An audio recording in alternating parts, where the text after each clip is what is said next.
So success now really is, comes down to, I think, why I'm here or why we're here is to just get better at being us. So I think a lot of the times, like in the past and kind of comparing that, success was always external or everything was external, right? Love was external, confidence was external, success, what is the world telling me that I'm worth?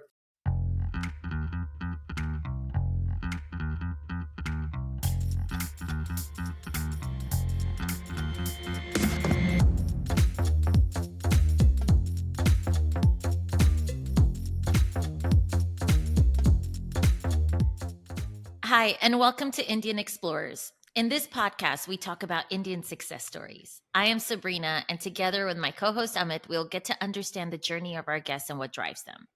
Their optimism, patience, idealism, and courage, these are their attributes which we hope to bring to life in these conversations with them. So if you enjoy the show, please hit the subscribe button and share it with others. You look a little off today, a little unbalanced. What's going on? Few drinks last night, Few Sabrina. drinks? Yeah. This In your isn't like memory. you. Our mutual cousin is leaving Chile after Yes. 6 years. So we just had his pre-party. We have another party tonight This for him. pre-farewell party. Honestly, we spoke about it last night. The drinks hit differently at our age, right? It's more, when you don't drink for such a long time and then you have even 3-4 drinks. Yeah. it Also, hits don't you. count out your age in this Yeah. factor. Also. Yeah, I'm Yeah. normally clean shaven for the podcast, so apologies today. That's what I said, whoa, looking a little like too laid back. Just kidding. Don't worry. You always look good. You always look good. I'll bring it on. Don't worry. Okay, I'm actually excited today. After last week's episode where we spoke about human trafficking and rape and all the boring subjects, We're going to talk today about we're money, talking finally. we're talking about my second favorite subject, money. So what's your first favorite subject? Oh, soccer, football, sports. Yeah. Sports. Yeah. The 3 Speaking of stripes sports, I see right there. Yeah. Speaking of sports, Sabrina, did you see what this company went through last week, Adidas? I only looked it up after you mentioned it. And it's funny, it wasn't all over like sports news, but wow. Share what happened. Well, basically, there's no loyalty anymore in sports, right? It's all about the Benjamins. Mm-hmm. It's all about dollars, right? Yeah. So it seemed that the renewal of the jersey for the German Football Federation was coming up. And Germany, obviously, for 70 years has been in partnership with the German multinational Adidas. Of course. And they just announced, the German FA, that the Adidas offers was not sufficient, and we're going ahead with Nike, the American giant. And apparently Nike offered a €100 million contract a year. Double, right? Double what Adidas was going to pay. Yeah. But what the German press and Twitter and everyone's mad about is that German FA did not go back and negotiate with Adidas and say, hey, listen, these Yankees are offering us double the money. Maybe if you offer, I don't know, 60, 75%. Yeah, so it'll still be worth it. The Germans said, no, we got your offer, we got their offer, and we're going with the Americans. Wow. After 70-year relationship, that must hurt. Yeah, and I was reading that their factory is close to, it's Scheinfeld and Schein. I mean, their factories are in Germany. Like, it's like if the US teams here went to China. Yeah, it's weird. It's weird. It's going to be weird when they play in the World Cup and have a swoosh on their jersey instead. Yeah. Imagine they win it. Oh, yeah. Yeah. So actually, the reason why the German Adidas said we're not going to pay you more is because the last 2 World Cups, or the last World Cup and the Euro, Germany did not make it through the qualifying group. Yeah. Right? So they haven't been successful. Yeah. So if you're not successful, sales of the German national kits obviously go down, and therefore they're not able to monetize it so much. So it makes sense, the offer they made.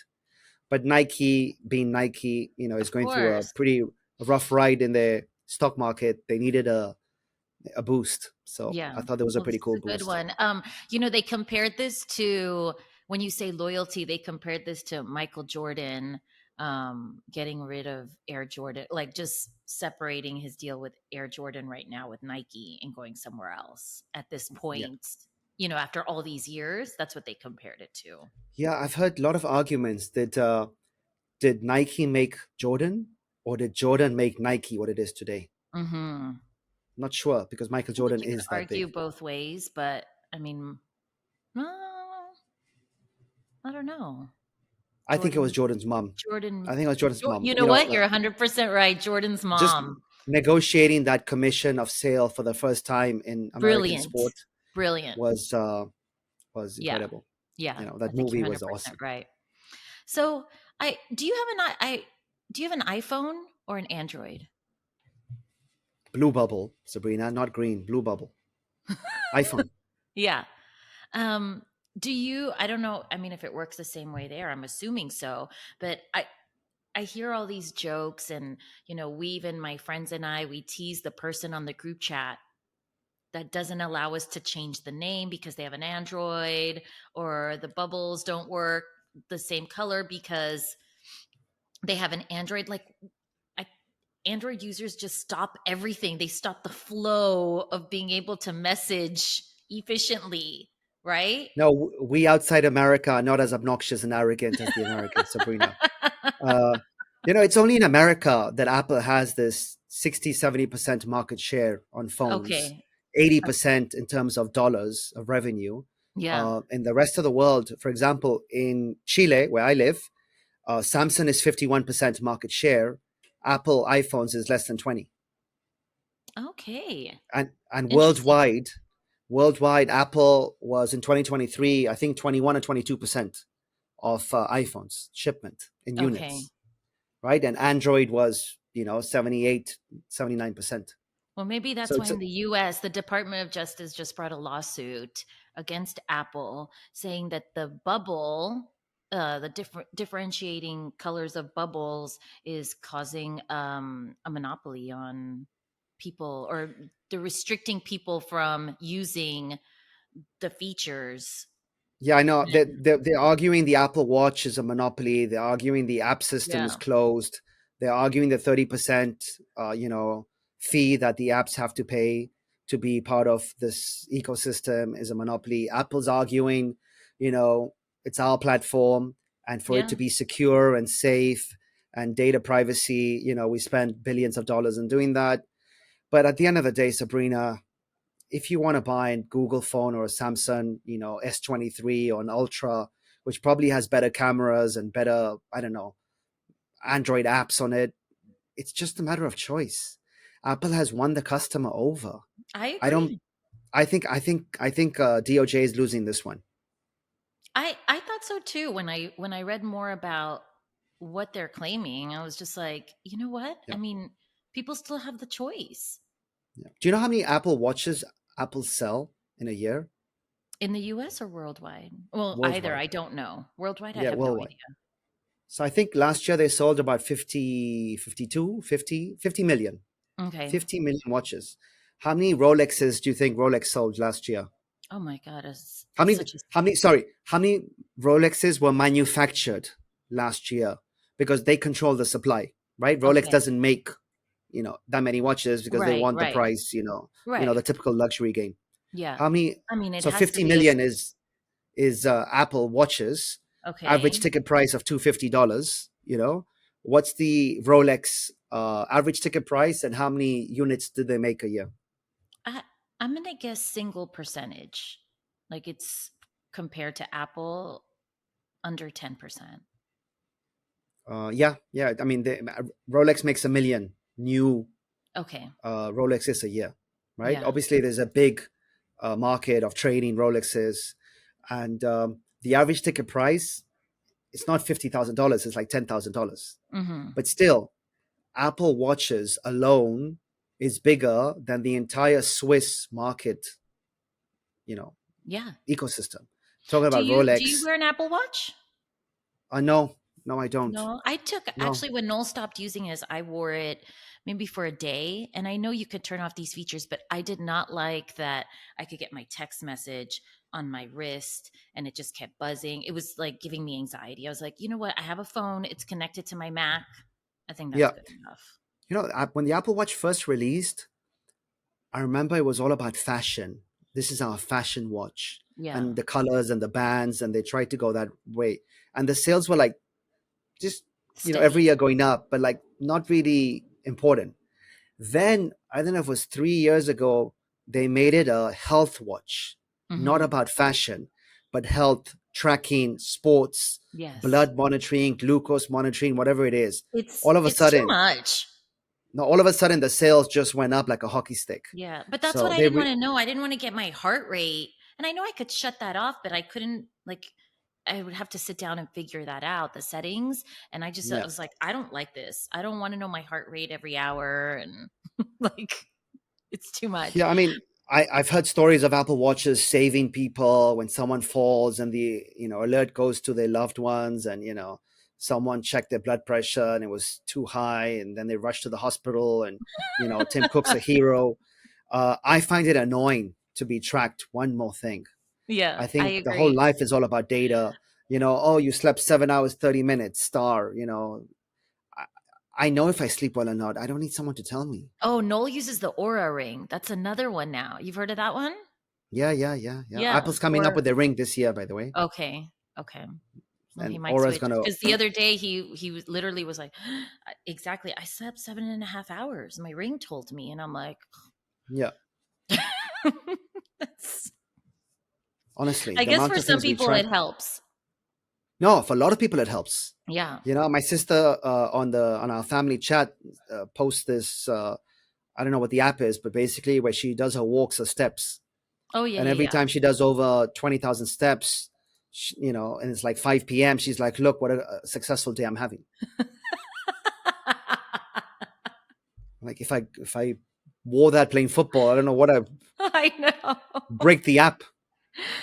Well, I just have to tell you, you say that, Americans, you know, you insinuate Americans are obnoxious. Well, I believe that Americans who use Androids are even more obnoxious. I'm like, just Because they rub it in stop. your face. No, because you're not letting us use the messaging the way we want to use the messaging. So maybe the Department of Justice has a point here because Was it? they even say that it embarrasses Android users when they're on a group chat, and I'm like, well, I think that's low self esteem. If I don't know, Sabrina. When we talked about TikTok a couple of weeks ago, now we're talking about going after Apple. I mean, what the fuck, Sabrina? If you want to go after somebody, go after Google. A real I monopoly. know, seriously. 95% market share. I don't even want to talk about guns, but like, go after guns. Don't go after these stupid things. Like, what the hell? So annoying, Americans. So annoying. But you love us. The world loves us. Yeah, for sure. All right, let's talk about money, Sabrina. Let's go and talk. Let's talk to our guest. Let's Yeah, bring him on. I have a lot to learn today from our guest, so let's bring him on. Sounds good. We have Sachin Jhangiani. With more than 2 decades of finance experience on Wall Street at institutions such as Credit Suisse and Bank of America, he co founded Elevate.Money, a private real estate investment trust. As CMO, he is focused on removing barriers so real estate investing is more accessible. He is educating on why investing in stable sectors such as real estate is the long game. He is also a business investor and consultant on a number of other projects. And I have so many questions. I learned so much just reading about you. And I'm so grateful you are on today. Thank you. Thank you, Sabrina. Really happy to be here and looking forward to this conversation. Hi, Sachin. How are you? Great, Amit. Pleasure. Where you at, Sachin? What city? I'm in Miami, Florida. Okay. Miami, Can my we hometown. can we just like start from the beginning? Like, Yeah. when did you move to America? Where did you study? Like, tell us a little bit about yourself and your family.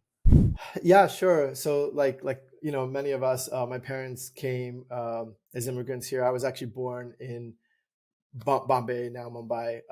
Moved here when I was 5, we moved to Queens. My dad's sister was already here. She was a dentist, so she was a little established. And we kind of moved here, originally didn't have green cards, all that stuff. So my parents, who were well educated and, had sort of careers in India, had to kind of start over. So, early on, definitely saw a lot of struggles, a lot of volatility and ups and downs, but, obviously had the strength of the community, had the strength of family, and, was guided in the right direction. So, from that, I wasn't actually a really good student, funny enough, in school, because I really just didn't have any interest for some reason. I can't really explain it, but I was very an introvert, just kind of to myself early on. And then I became a little more social, but school was never something that I really cared about as I got older, to the point where I actually didn't even go to college initially. And I didn't even, this is not something everybody probably wants to hear, but I didn't actually even read an SAT question. I just sort of scribbled through it and took the test because I had not a lot of interest.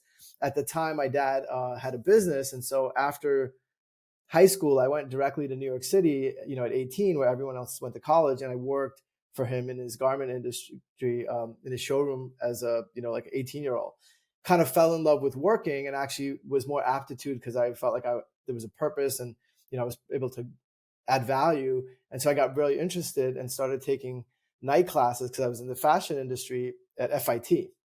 But I took accounting and I took business, and I got really good grades. And for the first time, I got the positive feedback, oh, maybe I'm actually pretty smart, and I like to study. And then from there, dad's business kind of ended up not working out.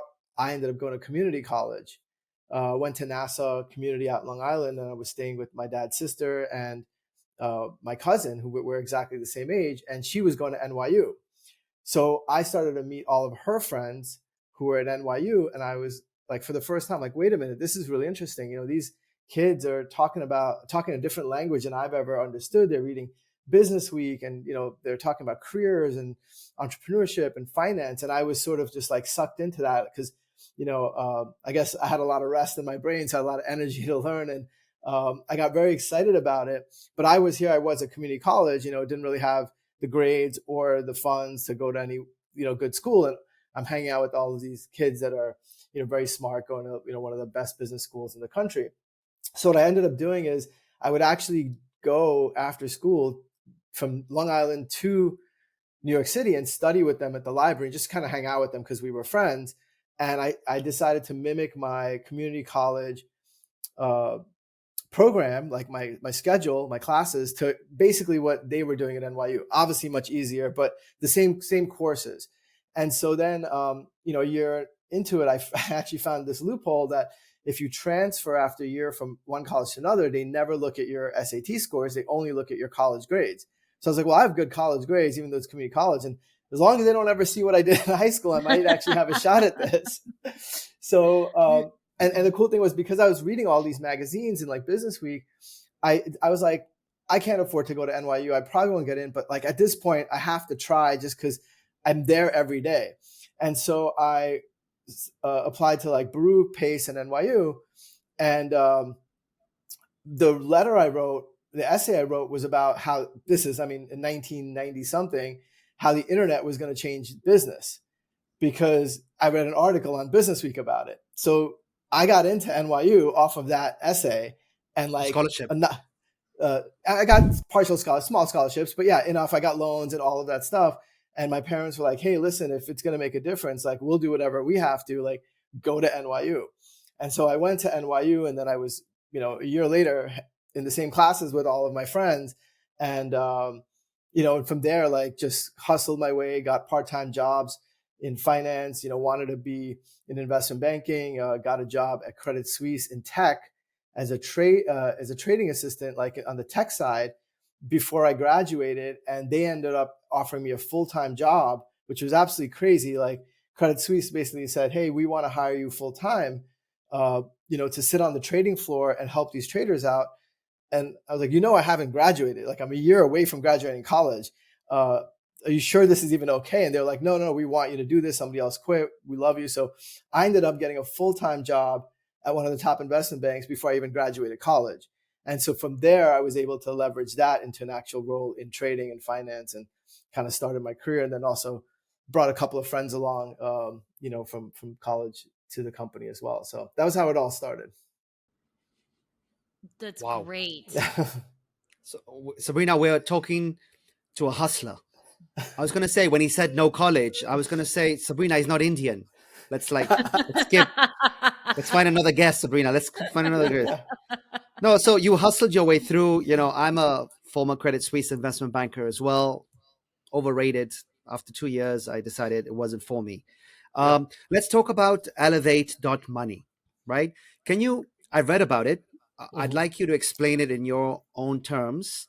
And what I want to understand is, when you get the initial property, are you buying that first yourself and then getting capital from other individuals to invest and join the ride? So just that's the question I want answered. Before you start, Sure. is it REIT or REIT? REIT. REIT. Okay. I Yeah. was having dinner with my husband and another couple, and she's a financial advisor, and I was trying to explain what Elevate.Money is, because I've never been in this world. And she's like, oh, a REIT. And I was like, yeah, tell me more. But go ahead. Yes. Right. Sure.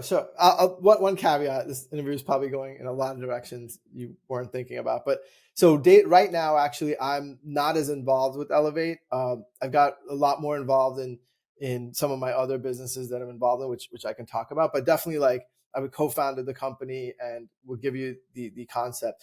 In essence, wealth has been built in almost every country, but definitely in America, through real estate. And so it always becomes this thing of, if you don't have money makes money, and if you don't have it, you're left behind. And the biggest problem that we saw was really that, the wealth gap continues to widen. So it's not that can necessarily be solved. I mean, the system is set up that way.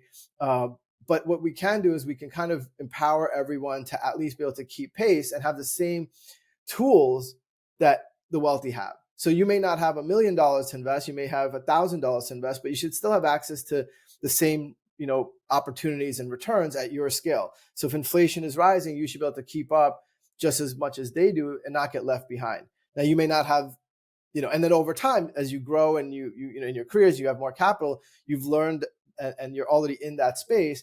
And obviously there's a power in that compounding return of earning an income versus just volatility of investments going up and down. Then you have to think about it and time it. So what we wanted to do was create basically the same opportunity wealthy people have. And to give you an example, so Blackstone, which is the largest actually REIT out there and one of the largest private equity firms, they at one point a couple of years ago were getting $100 million a day in their REIT. And the only way to access Blackstone REITs is if you have a financial planner or a wealth manager. The only way to have a financial planner or wealth manager is to have over $1 million and pay them, a hefty fee. And now you have access now to these products like Blackstone. So we said, wait a minute, why can't we go direct to the consumer and offer everybody the same REITs and same property, same assets that the wealthy can have at a much lower investment, sign up. But also, you don't have to have the wealth manager. Why do we have to pay someone 1% and then you got to earn 5%, and now they're taking 1% of that? Why can't you just earn it all? And so that was the concept behind Elevate.Money, is to take those assets, and the plan is obviously to have more than real estate and continue to grow it, but to start with real estate or buy income producing properties that are earning cash flow, and then in turn, obviously, pay those dividends to the investors of the REIT. Okay. Got it. But you mentioned that you're not in it anymore. What happened? Why did you decide to get out? So yeah, sure. So I'm basically still a co-founder, still obviously an equity holder. I don't spend my day to day on it anymore. And I mean, that was basically with the market shifts that have been happening, some of the strategies that we are going after are shifting. So in essence, it's actually a really phenomenal way to do it. So there are large digital wealth managers like Titan or Betterment or Wealthfront or Acorns, and these are basically robo-advisors. So they say, instead of having $1 million and going to Morgan Stanley and they charge you 1%, you can come in, we'll manage your money through automation, and you can pay us much less than that. But the only difference is they don't offer alternative assets. like Elevate does. So we were going after basically the same customer. And as the cost of capital is increased and it's become harder to raise money and go out and pay for customers, the strategy is now shifted to say, well, can we basically be the middleman and offer these robo-advisors, our assets and assets of other real estate funds, and kind of be a middleman and a funnel to them so that they can offer the end customer all of the products instead of the customer needing a sign up with Elevate and with Betterment. Why can't they just go to Betterment, and Betterment can then offer all the assets and we would just work directly with them? So it became like a B2B2C versus the B2C. And a lot of that is, one, it makes sense because everyone's spending all this money to get the same customer. The customer needs 100 logins and they got to keep up. But also the cost of capital to get those customers rise. So in that transition, my skill set and sort of where I spend a lot of my energy is really like, it came from the e-commerce world and it's really B2C. And so I wanted to maintain that because I have an e-commerce business. I'm a partner in a company called Holy Chic, which is an Indian fusion fashion company. And I also have other, brands that I consult for, and it's all e-commerce B2C related. So it really became kind of the shift in strategy and like what my sort of, complementary skills were. So that's why I'm no longer on a day-to-day basis with it. Got it. So I wanted to ask you, since it seems to be like a financial lesson for Sabrina and I today, if we had $1 million today, like what percentage would you put in Bitcoin versus real estate versus, I don't know, Robinhood, stock market accounts? Like, give us a pie chart of what you would be advising us. Sabrina and I taking notes. That would get me in a lot of trouble, especially as I'm an equity holder of a REIT. So I will not give you any specifics. What I can tell you is how I would look at Yes. how I would Disclaimer. look at investing. Disclaimer. We will not hold you liable for any advice you give us on this. I've said it. And not many people watch this podcast, so don't worry about it. There you go. Yeah, I also don't want people like calling me up, be like, I did this. No. Again, look, at the end of the day, and mistakes I've made too in my career, when I was on Wall Street, earning larger income, I was taking outsized bets and wilder bets because and especially when you're young, you want that kind of fast action. You want to grow fast. You want to kind of hit it big. And the truth is that over the long haul, one, that really doesn't generally work out for you. And it really comes out to, being in the game for as long as you can. And the power is that compound interest.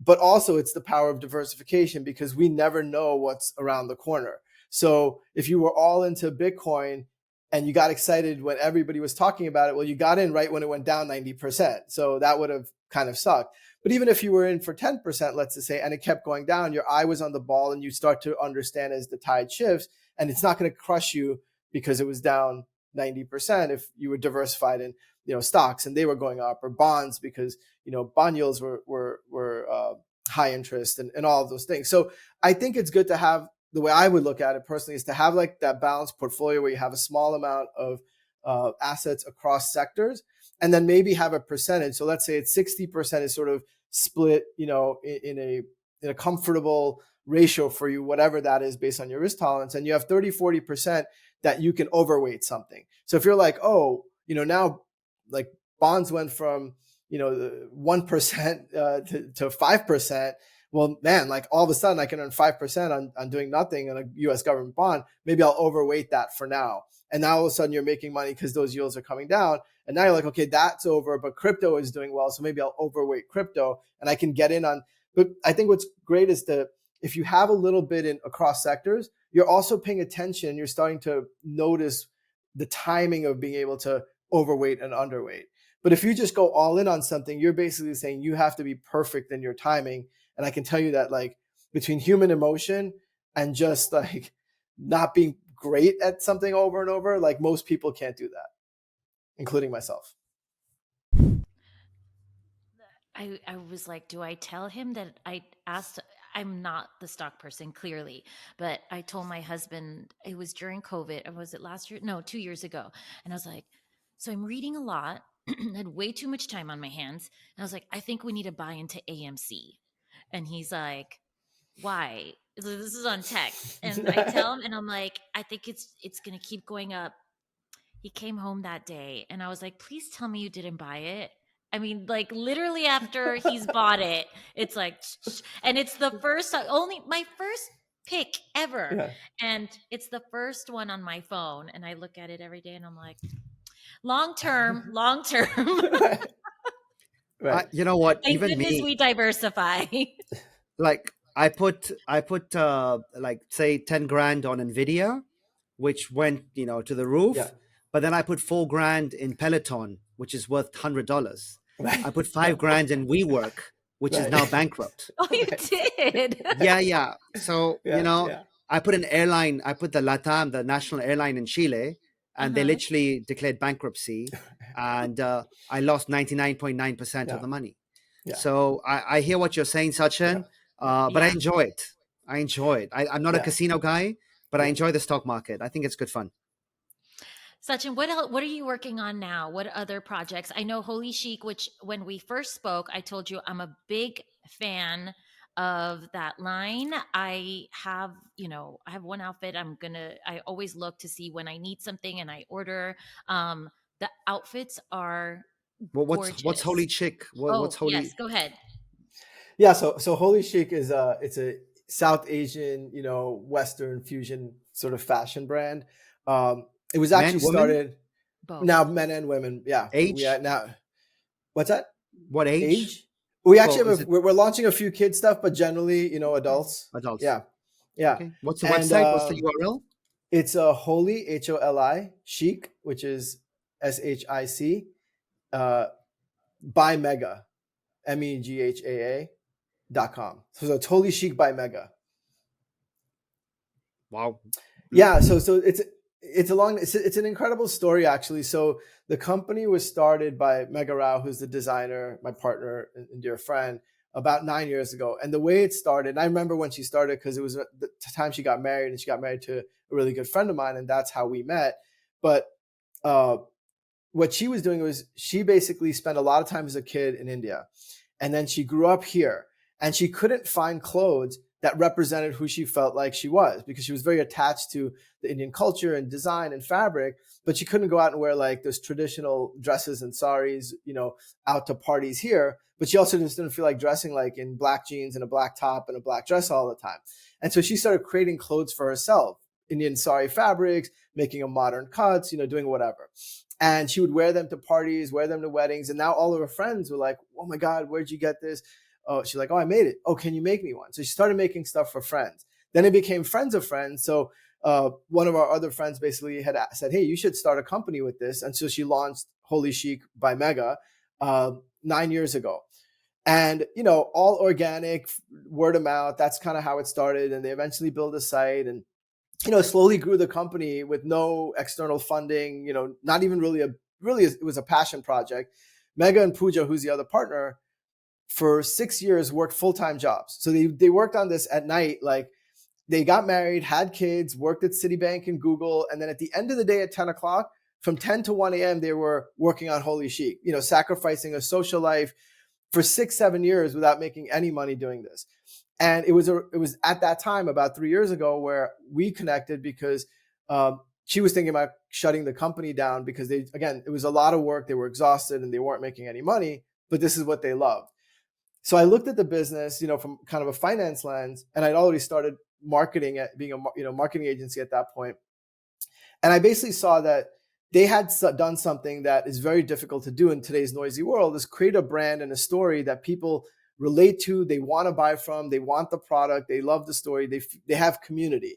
That's very hard to create today because everybody's trying to do it. And they did it all organically without spending money. The problem was it wasn't run well as a business. And so I gave them some recommendations. They did them. Then they call me back and say, hey, listen, like we don't know this, but we need that skill set. Would you come in and be a partner, and can we work together and sort of help us on that side of it? And so that happened 3 years ago. So since that, we've grown about, 400% in sales. We've changed entire structure, like processes. It's now a company. And now it's actually a company that's ready to scale. And what's great is the timing is perfect because the Indian South Asian brand is getting globalized, right? India is going to be the fastest growing country. People are investing in it. There's fashion weeks. There's all these magazines going there. The food is obviously, across the country now. Everybody today will wish you happy Diwali, where like 3 years ago they didn't know what that is. And so the timing is just perfect. And we're also now starting to make clothes outside of just Indian events, where we launched the legging line. So we've got a Holy Yoga, which is our yoga collection that we just launched. That really is, we're inviting everybody to participate and share that our colors and our patterns and our designs, and not just for South Asians. And so that's a really exciting business. And more than anything, just I've seen the sacrifice and the dedication, the humility, that these two girls have had, plus their families have supported them. That there's a special thing in there to make sure that they get to where they should be because of all that they've put in. And so that's like a big project, but a dear one to my heart as well. Sounds like every Shark Tank story I've ever heard. Honestly, I just wore one of the dresses to a party maybe like a month or two ago. I can't tell you how many compliments I got. We want a discount for the next Seed A or Seed B or whatever round you're in. Yeah. There you go. I'm not. No, it'll be the A, because we've not taken outside capital, but we probably will next year. Great. And not only that, if you need distribution around the world, I'll take care of Latin America for you. Okay. That sounds like a good conversation to have. We're having the conversation right now. This is more interesting. I don't have he's like I can fax you, send you a doc send right now to sign. That's just the deal. So we have a few witnesses. He needs his attorney on this podcast. All these, Sabrina, we're brown to brown. We're not going to screw each other. We trust each other. I think we're more likely to screw each other. You're right, and we're Sindhis, so even more so. I don't know what experience you have with other brown people, my friend.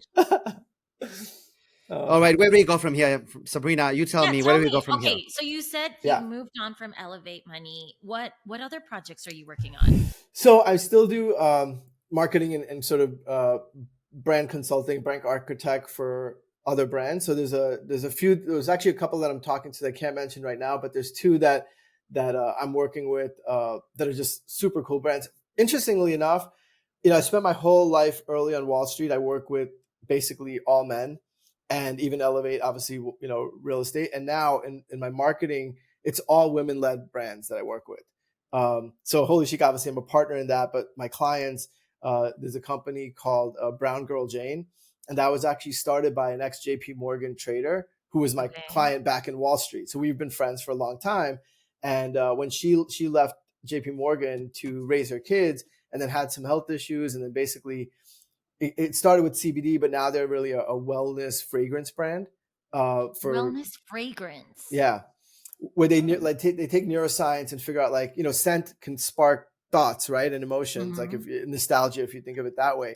So they're working on scents that can basically spark the feelings of confidence, love, sexuality, all of these things. They just launched in Sephora. It's a Black woman founded brand. Have a lot of recognition, great products. So I work on their marketing, and they've been growing, for the last couple of years. Sexy website, huh? Yeah, it's gorgeous. The website. Yeah. Are they at Ulta also, or not? I don't think so. I think just I think Nordstrom and Sephora. I have seen that brand then. Yeah. What is that? Why you're in Miami? Because you're working remotely for all these companies. So tax free and beautiful weather, so can't complain. How long have you been in Miami? 2 years now. I was actually in Arizona for 6 before that. After I left New York, I just been going to warm weather places and trying them out. Is it home for now? I mean, for the next few years, or no. We'll see. My thing is always one day at a time. But I have my cousin here, nephews and nieces. I have a lot of friends here from living in LA, living in New York. Built a great community here. It's got wellness. It's got social life. So it offers a lot. And are you married? Do you have children? Do you single? Single. Okay. You brought up wellness, and I looked at your Instagram. And you did this experience recently, and Amit was asking me, like, what is this? I had it written down. Those are the show Utopian notes. jungle experience with humanhood. What is that? Tell me about your wellness Oh. I've experience, never heard your, those 6 words together.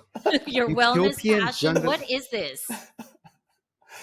Yeah, so I'm not your I guess traditional brown guy that you Cindy. probably interviewed. Yeah, exactly. So no, I mean I've had like a very interesting journey in life. So I've always been a curious person, and I mean I'll kind of step back to when I grew up, like not having a lot, and kind of, hey, everything's not great because we don't have money, and then making that sort of the primary thing, and then getting that and being successful. I actually found myself the least unhappy I've ever been when I had the most success. And a lot of that was because I had never really thought about, who I was, like my health, my mind, like it was just chase, chase, chase. And then, a lot of that was just ego. And especially Wall Street's a very like egotistical sort of society. And it all became about, more and more and more, but there was no joy in that. And so for me, like I just started to disconnect from this identity I'd created, but I didn't really know what like anything else.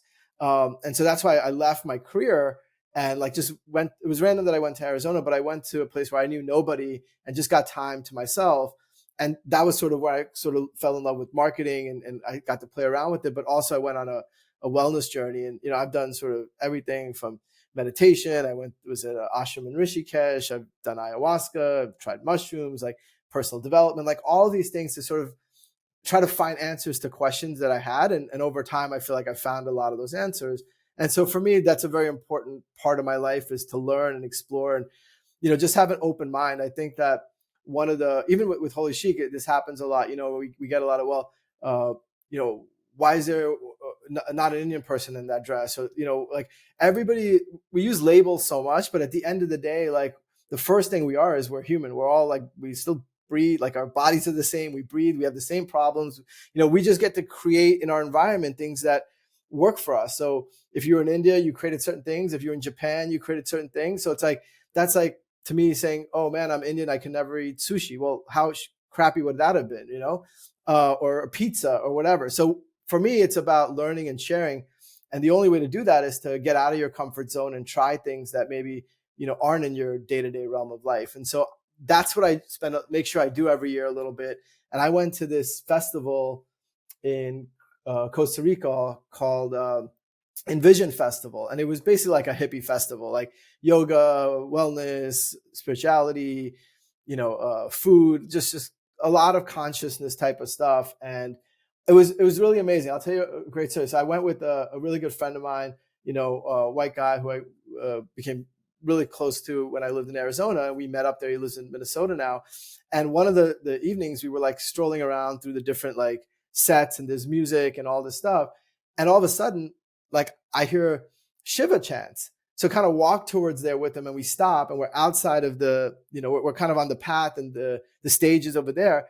And I'm hearing, Shiva Shambho, the chant. And so we're just standing, and it's pretty late, and just kind of like magnetically just drawn and just staring. And then all of a sudden, not me, but him, he starts walking in, like just getting sucked into this. So I follow him. We go all the way to the front, and it was like the Hare Krishnas. And then they start doing, Krishna, it was a kirtan. We start doing Krishna chanting, and both of us are like to the top of our lungs, like Hare Krishna, Hare Ram, Radha Shyam, and it's like a mix of people from all over the world. And that was like one of the things, like, man, like even as Indians, we don't do this. But instead of being upset, like, this is amazing that, like, think of like what came from India, that you have all these people searching and they're finding joy and meaning in, our religion. And maybe we don't even do that at all times. So just having that open mind and not being judgmental and sort of learning from people has been maybe like the greatest thing I've sort of uncovered for myself, and probably also led to some of these business opportunities. And, I work with women, and I work with Black women and Indian women, and like all these different things. And, I'm a Wall Street guy from sort of training. So that's Very cool. I like the energy. Me too. Over there. I was just watching the Holy Yoga pants. They look hot. Yeah. They look really good. They look You really need good, Sabrina. You need a pair? If you wear it, take a picture and leave us a review. I will send you one. I tell you what, I am doing Pilates. I am doing Pilates twice a week.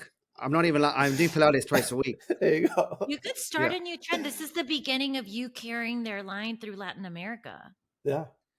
I mean, if you look at the designs, it is a little bit too feminine for my liking. It's meant to be, just so you know. Yeah. It's definitely not a men's line. You know, the little dots and the stars and the little Indian signs are a little bit, a bit too feminine.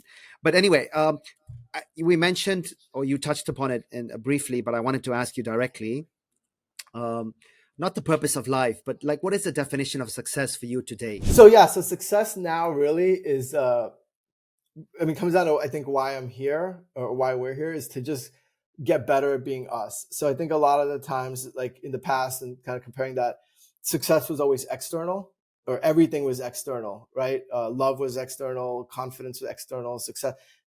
What is the world telling me that I'm worth? And now success is really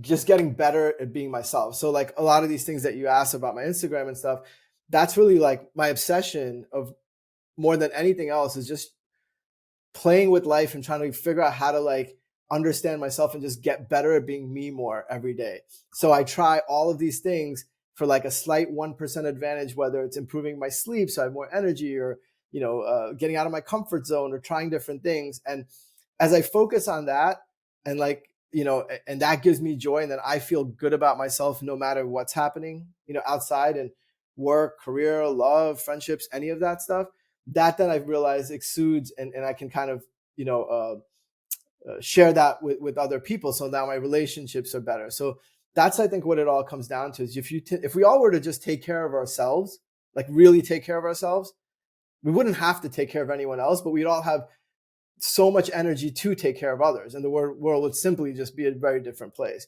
But we're all programmed to look outside. I agree with everything you've said. And that's my message to my wife. And her reply is, no, you're just a selfish prick. So, but I'm with you, bro. I'm with you, brother. Who inspires you? Who inspires you, Sachin? Do you have any role models? Are you an Elon Musk kind of like guy, or a Mahatma Gandhi kind of guy? Like, who takes you? Yeah, I mean, it's not Elon Musk. It's generally, what's interesting is the people that inspire me are generally the people who sort of have done things that I would find more difficult. So building businesses and being successful, whether it's to the extreme degree, like, yeah, that's great. And it's good for certain things. Like, how do you make decisions? But I'll tell you, one of my favorite people is actually Indian guy, Naval Ravikant. And what I love. Yeah. I just read his book. Someone wrote the almanac? Yes. about him. The whole book? Yeah. I thought he was going to say Vivek Ramaswamy, Sabrina. He has to bring that guy's name up every episode. But anyway, whether you like him or not, I'm not a fan.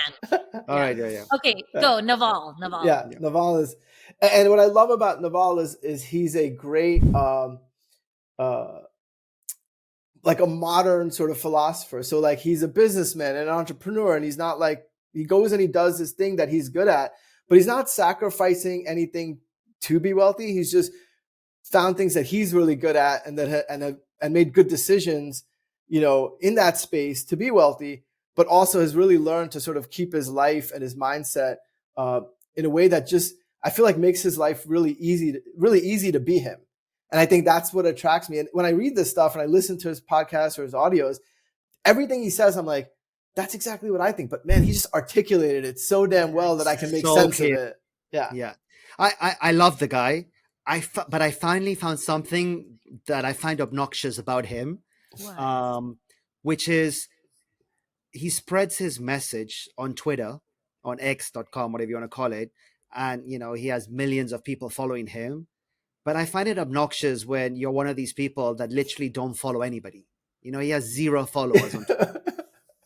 Like, I find that obnoxious. Yeah. Because it's your channel and everyone follows you as if you're God. But then you can't follow 10 people, 20 people. Like, I find that a little bit, that's the only thing that drives me the wrong way. But I'm sure it doesn't if I had to pick on something. Right. Oh, I'm sure he doesn't know I exist. But, That's fine. Yeah, yeah. You know, people, you said that when you talked about success, people should try something new every day, right? Or try to better yourself. If a good friend comes to ask you, how do I start? You know, it sounds like such an obvious question, but people don't know where to start. You know, they have so many things coming at them as we get older, YouTube. a lot of challenges, not YouTube, but You learn where, everything on YouTube. no. AI. But what would your advice be to them? Like, I want to better myself. I want to try new things like you do. What would you say to them? Where to start? Other Well, than go to a woman black or brown led company. other than that, okay. Uh, so I mean, I struggle with this for a long time. Like I'll tell you, like I was probably, in the searching place for 6 7 years. Like when I had these questions, these conversations weren't even being had, which is one of the reasons why I'm super open about things, because I really wish when I was going through it, I felt like I wasn't alone and there's people I could talk to. When I said in Wall Street, oh yeah, I went and learned meditation, like I got laughed at and mocked because they thought that was the silliest thing, where now it's super normal. So I share a lot of this really for one, I'm very comfortable with myself and my story, but also to let other people know, like, it's okay to have questions and have a journey. Where I would start, I think there's just a couple of more, it's more framework. So the first thing would be like, instead of trying to, get rid of something, because it's usually we all feel like, oh, I got to change this. I have to do this. I have find things you want to do versus things you want to let go. And something will have to give. You have only X amount of space or capacity per day. So if you start doing a few things that like speak to you and are more connected to you, in the end, something will have to let go. For a simple example, if you don't read, but you're curious about, let's say, Naval Ravikant, you watch his videos or read his Twitter feeds or, read his book at night, any of those mediums, you probably don't have enough time to watch the TV show that you were watching. You go to bed with a much more positive mind frame. So like one thing is just find things that you can do that you want to do versus trying to let go of things. That's easier. And the other thing I think is also look for ways to, kind of interrupt your pattern. I mean, the human mind works in a fascinating way that it really works in loops. You could do this podcast. You've done it now 25, 30 times without thinking about it.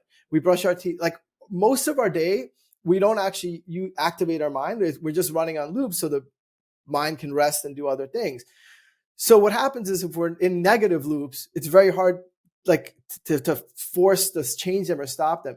A really good thing is to kind of have a massive like pattern interrupt. And that's why doing things completely outside of your comfort zone, you may not want to, but that's what changes that breaks that negative pattern. Whether for me, it was like moving from New York to Arizona, completely broke a lot of patterns.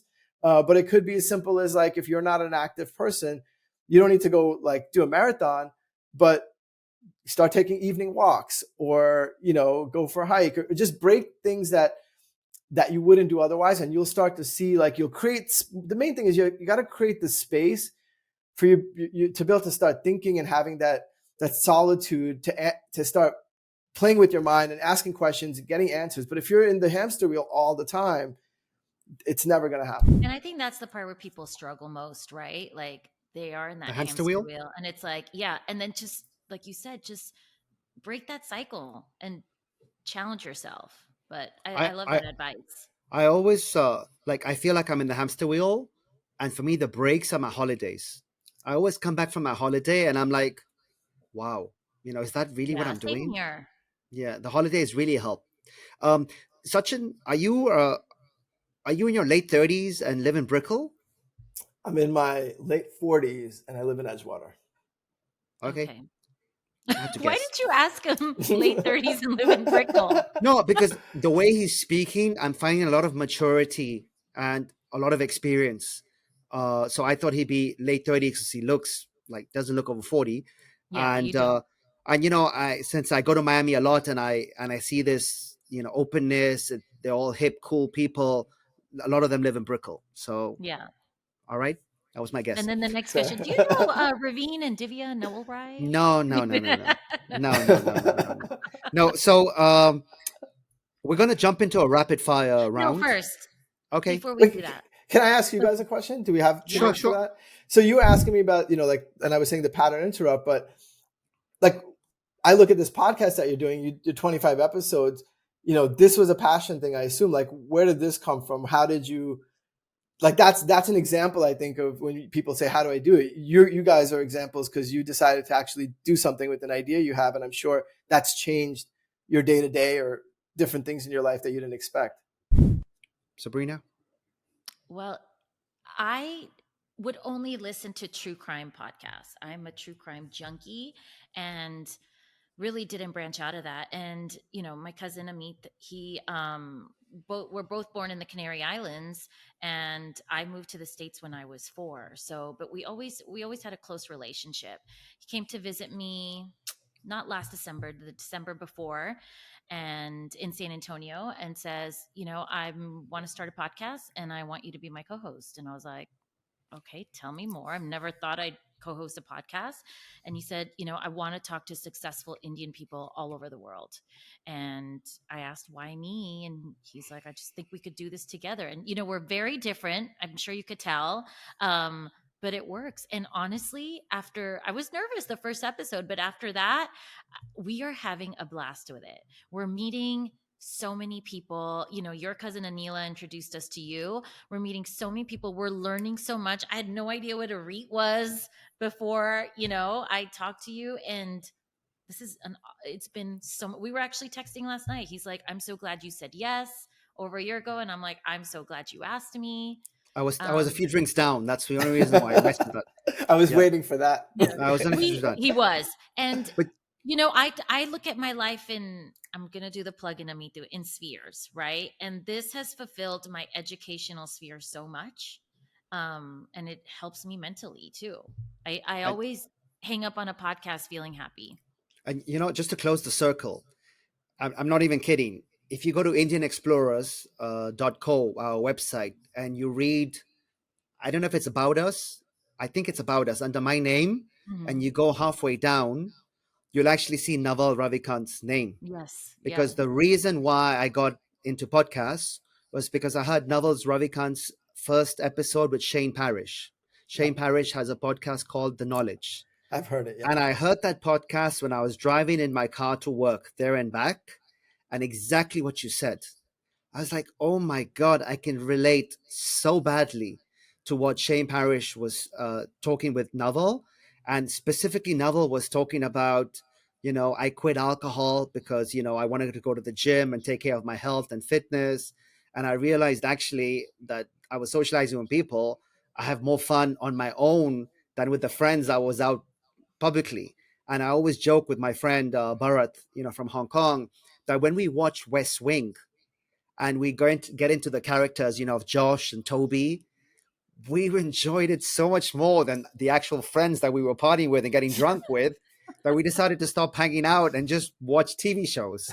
So for me, podcasting, I learn, and B, even more important than learning, for me is entertainment, because I'm kind of like bored in my business and the daily routine of making money, which is important. You know, I've got 3 kids under 10, but for me, I find this entertaining. So I wanted to do I wanted to do it with somebody that I have a good time with and I connect with, and that I can also bash and have a laugh with. And that's when I thought of Sabrina. Someone that won't take it personally. Yeah. Dish it back. No, and someone will dish it back, and like Yeah. we have a good time and we love and respect each other to another level. So, you know, we're both enjoying doing this. I hope that answers your question. Can we go to the rapid fire now, Sabrina? Not yet. Yeah, let's get to rapid fire. Let's go. All right, you go. We're going to ask you a few questions, and first thing that comes to your mind, just answer. And if you can keep it short, Sachin, I would appreciate it, because, you know, we want to be respectful of the time. What is the last thing you searched on Google? Your last Google search? Keep it clean. Clean. No, it was where to eat in Mexico City, because I was just there last weekend. Oh, very cool.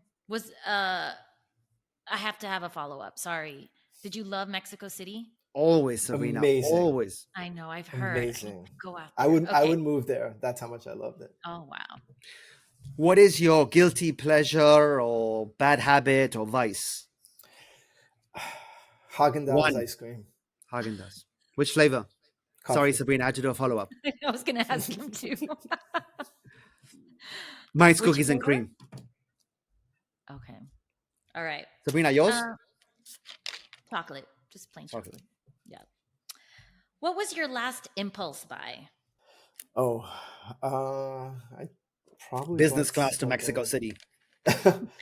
Actually, yes, that was because I wasn't supposed to go on that trip, and I decided Tuesday, and it was a retreat that was planned months in advance, and I decided Tuesday that I would go on Wednesday. So yes, actually, that is the correct answer. All right. Sabrina, Mhm. you do the research, but I'll bring the value. I'll bring the value to the pod. All right. I have a 2 question in one. Celebrity crush and celebrity that annoys you the most. Okay, celebrity crush is Kate Beckinsale. Beautiful.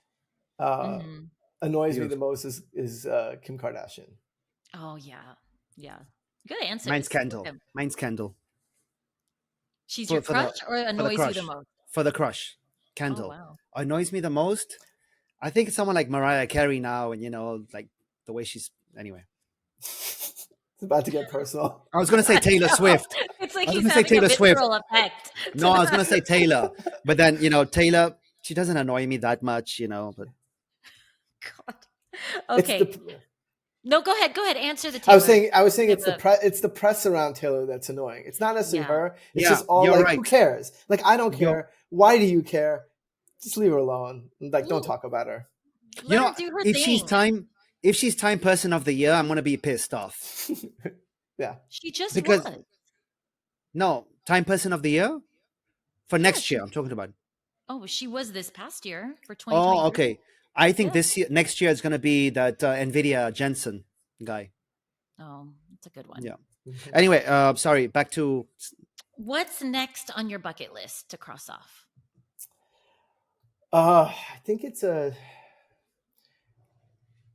travel. I don't know if it'll be next, but I've really been for a long time wanted to go to Bhutan, but I don't think it's going to be a next one. But that comes to mind. which book or TV show, has had the biggest impact in your recent life that you remember it's had an impact? Well, I would have said Positive the novel book, but since we already talked about him, it'll be the Shane Parrish book, Clear Thinking, which I'm in the middle of right now. Oh, okay. Yeah, I started it, but it's kind of like vanilla. It's kind of basic, right? I'm kind of enjoying it. I'm taking a lot of notes. I feel like it's a study book. Okay. No, I'm gonna have Fair to enough. get that one next. I'll get that one next. I have it right here. Like even Atomic Habits, that everyone talks about. I kind of thought, yeah. Yeah, I didn't love Atomic Habits. Yeah, fine. Do you read a lot, Sachin? No, I listen a lot. So I walk my dog for like an hour and a half a day, and I try to split that usually with a podcast or a book for half of it. Nice. Well, Very good. Sabrina, we always ask the question about success and what they read, but we never ask the question about pets, because nowadays, like so many people have pets. Go for it. Sabrina and I know we try and find correlations between successful people and their lifestyle. I find a lot of people who are single end up getting dogs. Yeah. Like Viren. Mhm. Like, so it's a What common kind of thing. dog do you have? He's a chihuahua. He's like a chubby little chihuahua. So it's like Chubby. Yeah. I've never seen a chubby chihuahua. Yeah, that's what he is. He's a Chihuahua Rat Terrier mix, but he basically looks like a overgrown around like he's the shape of a chocolate eclair. That sounds adorable. Yeah, it's pretty good. He is. He's pretty sweet. Yeah. I love it. Sachin, do you want to leave email, Instagram, or any handle for since you're single, anything for someone to reach out to you?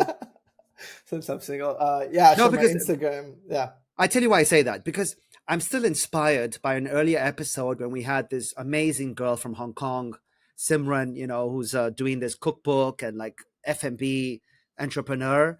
And on the podcast where she said, hey, I'm single, I'm open to mingling. If you know anybody who's single. And I just thought, wow, the balls of this girl. I just, adore her, to come out there and say it. And then we had the matchmaking girl, what's her name? The Indian matchmaking Aparna. Aparna as well in the pod. And I kind of like it when people come out there and, to come on TV and want to find somebody and do a show like that. I kind of respect that to another level. So sorry, do you want to give an email, a Facebook, or a LinkedIn ID, or not really? Okay, yes. So your Instagram handle. My Is Instagram that the handle. good one? Yes. It's Sach's Life. SACHIZLIFE. How smart is that handle? Repeat that. Repeat the Such tag. is life. Such is life. As in SUCHIS But life.com. instead it's SACH. Get it? Oh, No? yeah, I got it for his Wow. name. Yeah. Oh, that's the drinks from last night. No, slowing no, you it's down. not. It's not the drink. No, that's something. That's something like I would expect a millennial at that age to have No, that that's type so of tag. smart. I love it. Yeah, Thank you. I'm Thank you, 47, Sabrina. by the way, Sachin. How old are you? 48. 48. Okay, you look young. Yeah, you do. Much younger. Thanks. Yep. On that age note, Sachin, we will call it a night. Great meeting you. I'm actually in Miami in June, so I'd love to reach out and connect, Please. and maybe we can have a drink and follow up with this conversation. That would be great. I would love that. Sachin, thank you guys. so much. Yeah, thank you. Your energy is fantastic. Thank you. Leaving here in a really good mood. I learned a lot from you. And like Amit said, our goal is to inspire and entertain. And I think, you just did that on our episode. So really appreciate it. And our other goal as well is to make a lot of money. So, we are Sindhi, so we want to be invited at the discounted round of the Holy Chic line. I'm not laughing at that, Sabrina. Spoken like a true Sindhi. Yeah. Absolutely will. I appreciate it. Great conversation, and thank you guys for being such great hosts. Really made me feel comfortable. Thank you. We appreciate it. Everyone, this has been another episode of Indian Explorers. We hope you enjoyed it like we did.